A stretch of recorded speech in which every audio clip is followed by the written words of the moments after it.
aujourd'hui je voudrais te parler d'un nouveau livre. Alors, le livre dont je veux te parler aujourd'hui, c'est Demain j'arrête de Fournier. Déjà, il faut que tu saches, j'ai beaucoup entendu parler de Fournier. Je l'ai vu de partout, je l'ai vu dans les blogs, je l'ai vu dans les magasins, je l'ai vu dans les librairies, je l'ai vu sur Amazon, je l'ai vu de partout. Mais je n'avais jamais acheté de livre de lui. Je ne saurais pas te dire. Je pense que j'avais une petite appréhension et que j'avais un petit peu peur que ça ressemble à du Lévy ou du Musso, ou bien que ce soit un petit peu trop léger.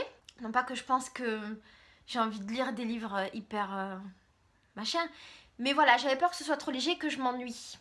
Mais un jour, j'étais à Leclerc et j'ai vu ce livre et du coup j'ai acheté Demain j'arrête. Voilà. Donc, dans un premier temps, je vais te dire de quoi parle l'histoire. Dans un deuxième temps, je vais te dire ce que je n'ai pas aimé dans ce livre. Et dans un troisième temps, je vais te dire pourquoi j'ai adoré ce livre. Alors, de quoi ça parle? L'histoire est méga simple. C'est l'histoire d'une meuf qui a la trentaine et qui tombe amoureuse de son voisin qu'elle ne connaît pas.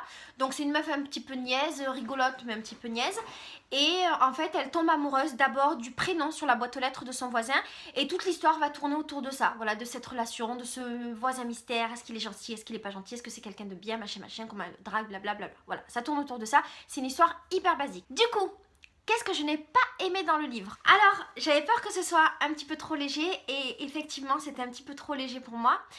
Alors encore une fois, c'est pas pour faire la meuf prétentieuse, genre j'aime les livres qui sont vachement plus psychologiques, machin, c'est pas ça. C'est qu'en fait, en général, j'aime pas les livres de filles. Ce que j'appelle livres de filles, c'est les livres avec des histoires de filles, des histoires d'amour, des machins, tu vois, les livres... ça a un nom en plus, les bitlit. Je sais pas si c'est ça le mot. Bon, tous les livres de meufs, ça m'intéresse pas, ça me plaît pas, j'ai jamais vraiment lu. J'ai lu genre Bridget Jones plus jeune, mais voilà, ça s'arrête là. C'est pas mon délire.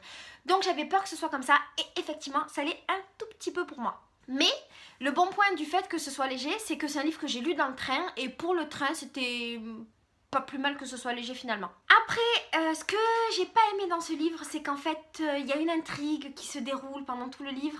Et du coup, je m'attendais quand même à une fin qui soit un petit peu pompelope, tu vois, que ce soit un gros truc. Et finalement, j'étais un petit peu déçue. Alors, la fin de ce livre, elle est pas prévisible. J'y avais pas pensé, plus ou moins. Mais elle est pas non plus exceptionnelle. Et du coup, tu vois déjà que... j'ai un petit peu traîné la patte vers la fin du livre, tu vois. C'est-à-dire que j'ai bien aimé la première partie et la deuxième partie, c'était un petit peu mou pour moi et je me forçais un petit peu. Et je m'étais dit, bah, à la fin, ça risque de tout rattraper. Et pour le coup, non, ça n'a pas tout rattrapé du tout et c'était pas exceptionnel. Désolée, monsieur Fournier. Mais il y a eu quand même plein de points positifs et il y a eu quand même plein de trucs que j'ai aimé dans ce livre et je vais te dire ça de suite. Premièrement, j'ai énormément rigolé. La première partie du livre, elle était hilarante et j'étais toute seule dans mon train avec mon bouquin à rigoler comme ça. Et c'est cool en fait quand tu ris d'un livre, tu vois, quand tu ris pas que dans ta tête et quand ça dépasse. Tu vois, ça dépasse ta tête et que ton émotion elle sort. Et ça, c'est un énorme bon point. Donc du coup, tu vois, cette légèreté, vu qu'elle était remplie d'humour, c'était vachement cool. Ensuite, ce qui était intéressant, c'est que, en fait, Fournier, c'est un mec qui écrit un livre sur une femme et la femme elle parle, tu vois, c'est tout à la première personne. Et finalement, ce que j'ai trouvé vachement bien dans ce livre, c'est que Fournier, il a réussi à se glisser dans la peau d'une femme et à nous dire ce que ressent une femme quand elle est amoureuse. Et en fait, j'ai trouvé ça vachement intelligent, vachement bien fait, il y a beaucoup de subtilité et tu sens qu'en fait Fournier, il aime ses personnages.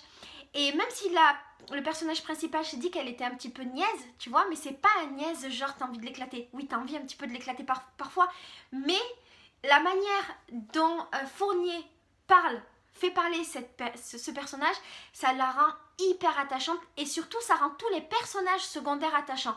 Et juste pour ça, j'étais hyper contente de lire ce livre. Un mec qui parle comme une femme et même mieux qu'une femme. C'était trop cool. Du coup, finalement, au niveau des personnages, donc en plus d'être, je t'ai dit qu'ils étaient attachants, mais ce que j'ai aimé, c'est que dans ce livre, finalement, les choses, elles sont hyper simples et limite un peu bateau, tu vois. Il n'y a pas des personnages complexes avec des psychologies complexes et compagnie, des situations complexes. C'est absolument pas le cas. Tout est très simple et l'intrigue est finalement hyper simple. Et ça rend, comme je t'ai dit, les personnages très attachants parce qu'en fait, c'est des personnes qui sont justes, qui sont proches de nous. Je sais pas moi, un des personnages, ça pourrait être mon voisin ou ça pourrait être ma boulangère, tu vois. Et j'ai trouvé que c'était vachement agréable de lire un livre comme ça qui finalement est sans prétention et qui te montre juste des banalités heureuses de la vie, tu vois. Et ça, c'était un super bon point pour ce livre. Et malgré la simplicité du livre, ce que j'ai apprécié, c'est que finalement, il y a quand même une petite réflexion derrière. Et cette réflexion, elle est à propos du bonheur, de l'épanouissement personnel. Parce qu'en fait, on a un personnage principal qui doit prendre une grande décision dans sa vie. Et notamment, elle a un poste de sûre, elle a un poste dans une banque qui est sûre avec un salaire, machin, dans lequel elle n'est pas heureuse et elle doit décider si oui ou non elle va tout quitter pour un truc où elle va gagner beaucoup moins d'argent et elle va avoir beaucoup moins de reconnaissance sociale, mais où elle va être vachement plus heureuse. Et il y a plein de passages du livre qui tournent autour de ça et de l'épanouissement de la femme et de qu'est-ce qu'on veut. Est-ce qu'on préfère une situation sûre où on n'est pas heureuse ou une situation professionnelle un peu moins sûre mais vachement plus épanouissante. Et le fait encore une fois que Fournier soit un homme et qu'il arrive à se glisser dans la peau d'une femme pour nous parler de ce genre de considération, j'ai trouvé ça vachement cool et j'ai trouvé que la réflexion était super intéressante et rejoignait pas mal mes idées, à savoir que moi je préfère gagner moins d'argent et être heureuse. Et donc du coup voilà, je me retrouvais un petit peu dans la réflexion du personnage principal. Donc pour conclure, est-ce que j'ai aimé ce livre ou pas? Je dirais que j'ai passé un très bon moment. C'était super agréable, même si voilà, c'était pas le livre du siècle dont je vais me souvenir pendant des années. C'était quand même un bon moment, un moment agréable, c'est passé vite. C'est un bon livre pour se détendre, un livre d'été, un livre de train, un livre comme ça. Je te le conseille parce qu'il est hyper agréable. Et du coup, je suis contente parce que j'aurais pas pensé aimer ce type de livre. Et tu vois, j'avais des a priori qui étaient faux. Et du coup, j'ai acheté 2 autres Fournier qui sont... Ah non, c'est pas un Fournier, c'est un Gilles. Ah merde, putain, mais depuis le début je te dis Fournier, mais en fait c'est pas Fournier, c'est Gilles Lagarnier. Oh, je suis con. Pardon, Fournier, ça n'a rien à voir. Oh, mais la mongole, Gilles Lagardinier. Attends, faut que je vérifie quand même. Gilles Le Gardinier. Oh là là, la meuf qui est incapable de faire une chronique de livre sans écorcher le nom de l'auteur, quoi. Bon. Je la referai pas cette chronique, je retournerai pas la vidéo. C'est Gilles Le Gardinier qui a écrit ce livre. Et j'en ai acheté un autre et qui s'appelle Complètement cramé. Et donc voilà, c'est plutôt cool. Je te fais des gros bisous, je m'excuse d'être un peu mongole dans mes vidéos. Ciao ciao!